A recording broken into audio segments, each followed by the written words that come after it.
Pip, pip, pip, pip, pip, pip, pip. Sabi niya, okay. Hello mga kabisik, meron tayo dito. Switch ng ating busina, yan. Mapansin nyo, mayroon tayong green at saka light green. So, atong green ito is yung ating pinaka-ground natin. Okay? Itong green na ito is, ito yung pinaka-base nito. Yan, ito. Itong bronze na ito. Okay? Ito ay hindi siya naka-connect dito sa isa. Sa pinaka-sentro na yan. Okay? So, nilagyan ng kanyan, pinaka-rubber niya yan or para hindi sila mag-contact ng dalawa. Okay? Kasi pag nag-contact yan, siyempre automatic na nagbubusina na yung busina mo kahit hindi mo sa pinupush button. Okay? So, ito yung pinaka-sentro niya. Ito yung light green. Okay? Ito yung pinaka-supply natin. Ngayon sa ating busina. Yan. So, i-check nyo minsan to kasi ito yung nagko-corrosion din siya. Nagko-corroded din siya. Ito. Nararumihan yan. At hindi siya mag-contact dito. Yan. Diyan.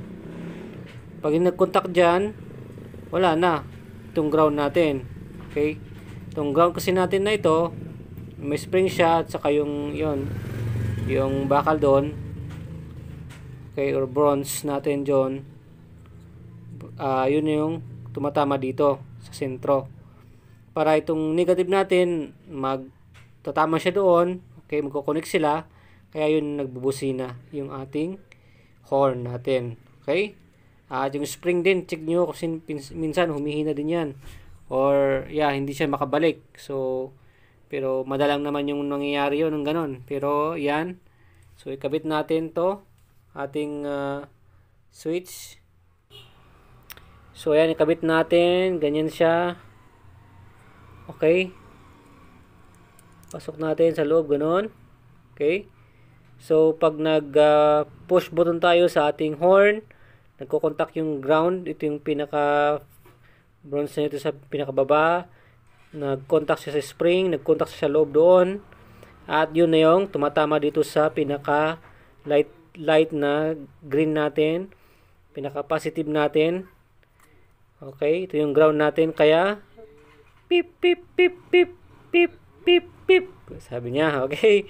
So, kaya check natin to minsan kasi ito, yun, narurumihan yun. Ito, kailangan gasgasan para mag-contact siya ng maayos muli. Okay? Basta importante, hindi naalis itong hinang niya. Okay, hindi naalis yung yung pagkakabit niyan, pati itong isa. Okay, ganyan siya yung horn natin, horn switch natin. Kasi minsan, nandito yung sira niya, wala sa horn, good naman yung horn, dineric mo, nagbusin na naman siya, wala naman sa relay, dito yan sa switch, yung may problema. Okay? So, check mo muna yung supply. Ito, kung may napapasukan to ng positive, good. Okay? Nakita mo, may ground naman siya, good. Okay? At yun minsan nung may problema, doon lang. Okay? So, ayun lang mga kabisik. Alright.